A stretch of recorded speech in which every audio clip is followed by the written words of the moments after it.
Thailand tutup perbatasan dengan Kamboja. Irak pasca perang antara harapan dan tantangan.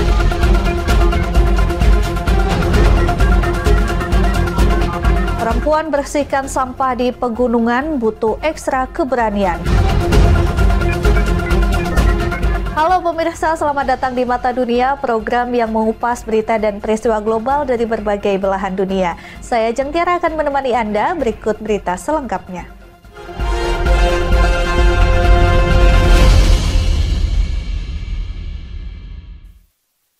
Informasi yang pertama, pemirsa, situasi di perbatasan Thailand dan Kamboja memanas. Pemerintah Thailand menutup beberapa pos lintas batas dan menurunkan hubungan diplomatik dengan Kamboja. Tentara Thailand dilaporkan kehilangan kaki terkena ledakan ranjau darat di wilayah sengketa. Ledakan ranjau darat mengguncang distrik Nam Yuen, Provinsi Ubon Ratchathani, Thailand. 5 tentara Thailand menjadi korban, 1 diantaranya kehilangan kaki. Pihak militer Thailand menduga ranjau itu baru dipasang oleh tentara Kamboja, bukan sisa konflik lama. Namun pemerintah Kamboja membantah, menyatakan ledakan terjadi di wilayah mereka dan disebabkan oleh sisa-sisa ranjau perang. Sebagai langkah tegas, Thailand menutup 4 pos perbatasan dan menghentikan akses ke 2 kawasan wisata penting, yakni Candi Ta Mueang Thom dan Candi Ta Krabi. Penutupan dilakukan di 7 provinsi termasuk Sakeo, Surin, dan Sisaket demi alasan keamanan nasional. Dalam konflik tersebut, seorang anak dan 1 warga dewasa Thailand tewas dan beberapa lainnya terluka. Lebih dari 40.000 warga dari 86 desa perbatasan dievakuasi ke tempat aman. Pemerintah daerah mengerahkan rumah sakit darurat dan dapur umum di titik-titik pengungsian. Informasi selanjutnya, Uni Eropa dan Jepang sepakat membentuk aliansi ekonomi baru di tengah meningkatnya ketegangan global. Kesepakatan ini diumumkan dalam pertemuan tingkat tinggi di Tokyo Selasa 23 Juli 2025. Aliansi diberi nama Competitiveness. Aliansi ini bertujuan memperkuat kerjasama perdagangan, memperkokoh rantai pasok, dan menghadapi praktik ekonomi tidak adil dari negara-negara besar seperti Amerika Serikat dan Tiongkok.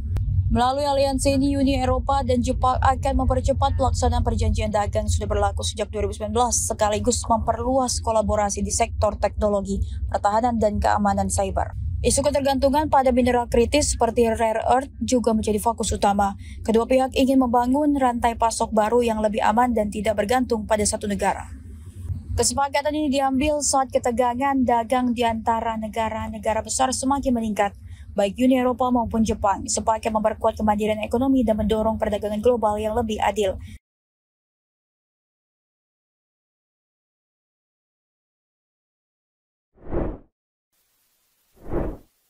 Pemirsa, pasca bertahun-tahun dilanda perang dan konflik, kondisi Irak kini mulai berangsur membaik.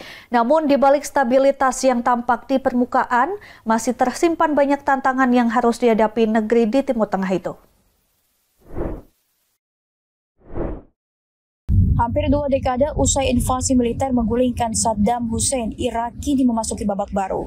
Pasukan keamanan Irak berhasil mengendalikan sebagian besar wilayah, meski ancaman dari sisa-sisa kelompok ISIS masih menghantui sejumlah daerah di utara dan barat.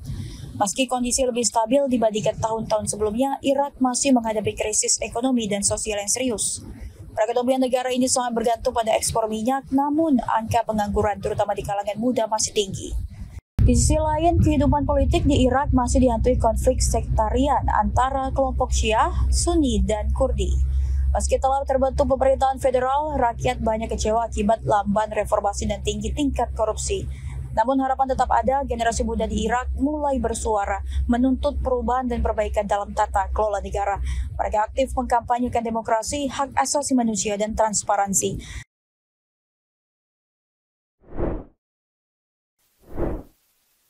Sementara itu, pemirsa, pasca jatuh rezim Bashar al-Assad, masyarakat Suriah kini memasuki babak baru sejarah mereka. Namun di tengah harapan akan kebebasan dan keadilan, warga masih menghadapi kenyataan pahit seperti kemiskinan akut, layanan dasar yang minim, dan ketimpangan sosial yang mencolok.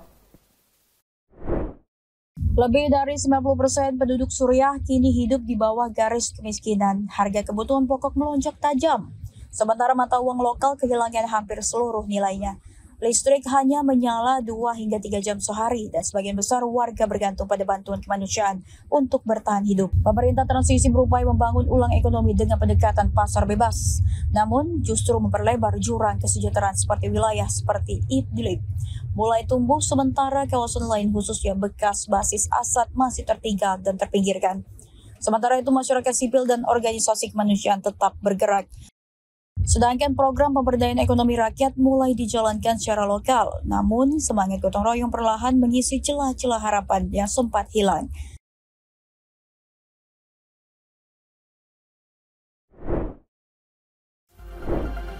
Informasi berita lainnya akan kami sajikan usai jeda. Berikut ini tetap saksikan Mata Dunia.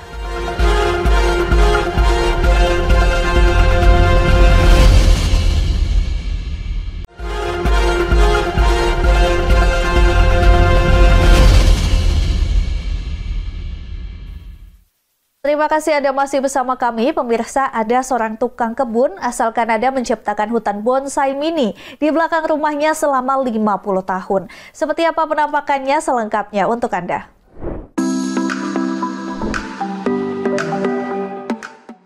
Seorang tukang kebun asal Kanada mengabdikan diri selama 50 tahun menciptakan hutan bonsai mini di halaman belakang rumahnya. Caranya memangkas, memasang kawat, dan menanam selektif. Ia membentuk pohon-pohon kecil dalam pot menyerupai hutan asli. Hasilnya sangat memukau dan mencerminkan kesabaran serta keterampilan tinggi. Hutan bonsai dikenal sebagai daisugi atau saikei, menekankan harmoni antara pohon-pohon dengan ukuran dan usia berbeda.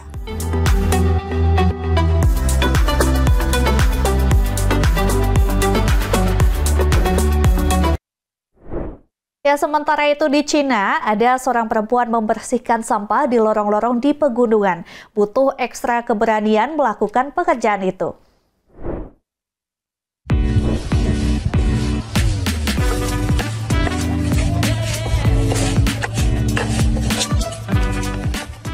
Seorang perempuan melakukan pekerjaan tak biasa. Perempuan ini membersihkan lorong-lorong pegunungan dipenuhi daun dan sampah ditinggalkan pengunjung. Ia hanya mempersenjatai diri dengan sapu dan keinginan yang tinggi dan tekad kuat menjalani pekerjaan. Hasil pekerjaannya bisa dinikmati semua orang. Misinya bisa membuktikan satu orang bisa membuat perbedaan dan menghormati alam.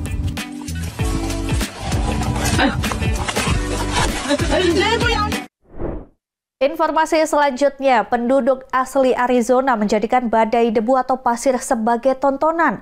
Bahkan momen tersebut ditunggu-tunggu untuk diabadikan.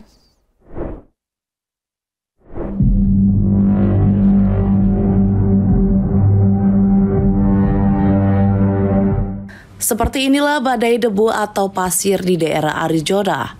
Penduduk setempat menjadikan badai debu atau pasir sebagai tontonan. Badai debu atau pasir disebut habub. Habub ternyata sangat kuat dan dahsyat.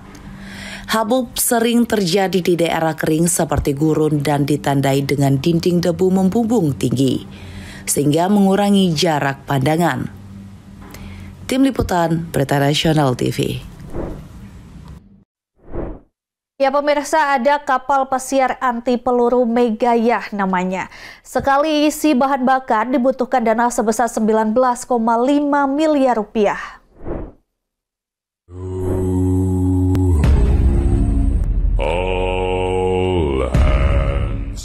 Ini dia kapal pesiar disebut-sebut anti peluru. Dikutip dari Supermines, kapal dilapisi anti peluru. Kapal ini menjadi salah satu kapal pribadi paling mahal di bumi. Butuh dana 1,2 juta dolar Amerika atau setara dengan 19,5 miliar rupiah untuk mengisi tangki bahan bakar. Kapal dirancang dengan teknologi kelas militer dan interior mewah sebagai simbol kekayaan, kekuasaan, dan privasi. Disebut-sebut kurang dari 10 kapal di dunia dibangun ke tingkat ini.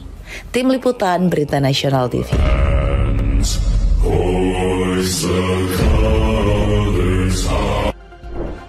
Ya, informasi berita lainnya akan kami sajikan usai jeda berikut ini. Tetaplah bersama kami.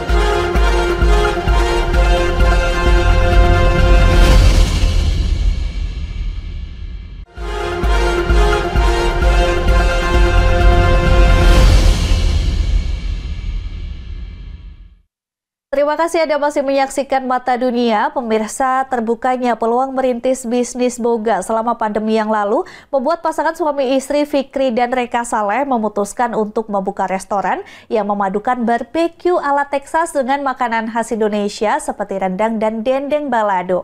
Karena hanya memakai daging halal, pelanggan mereka pun meluas ke komunitas muslim di tempat tersebut. Kita mulai menjadi serius ya karena pandemi waktu itu. Saya lost my job and then I started selling barbecue from the house. Pintu peluang pun terbuka bagi pasangan Fikri dan Reka Saleh yang sebelumnya pernah bekerja di restoran untuk merintis bisnis boga pop-up rumahan. Banyaknya restoran yang tutup selama pandemi berdampak positif bagi bisnis makanan yang diantar. Fikri dengan barbecue, sementara Reka merintis Gurih Table yang menawarkan berbagai kue jajanan pasar khas Indonesia. Fikri had,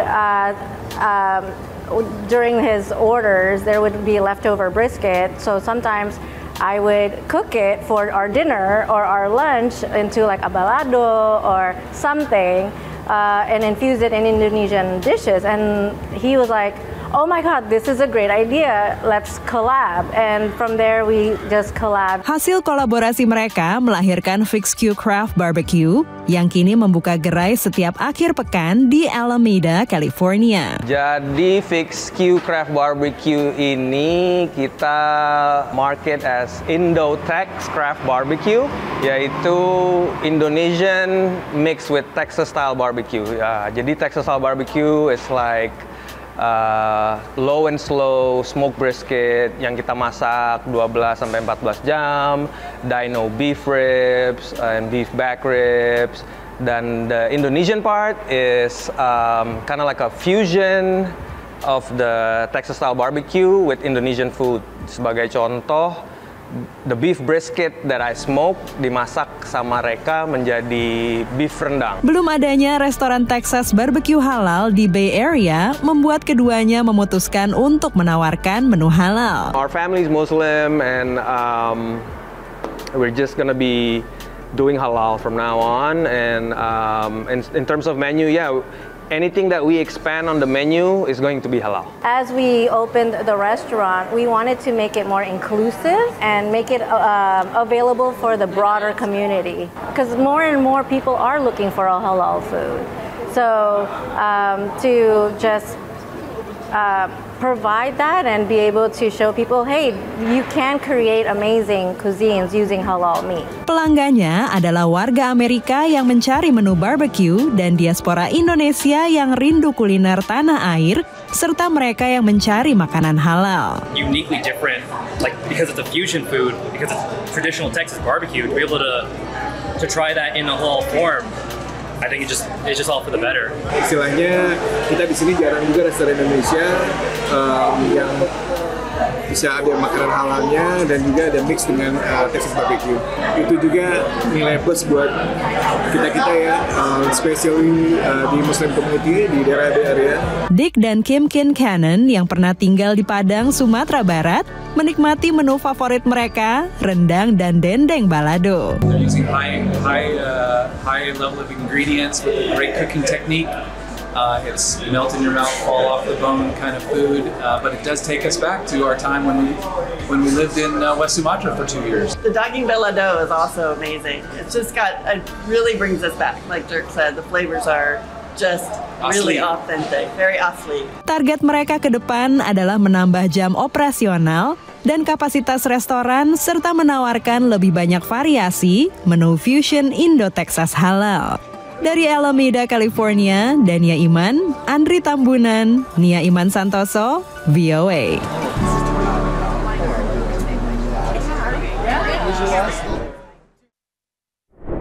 Ya pemirsa, Museum Bangunan Nasional di Ibu Kota Amerika Serikat mengadakan pameran yang menampilkan lebih dari 2.500 artefak langka. Di pameran yang disebut Visible Vault Open Collections ini, pengunjung bisa mendapatkan gambaran sekilas mengenai sejarah arsitektur dan konstruksi Amerika.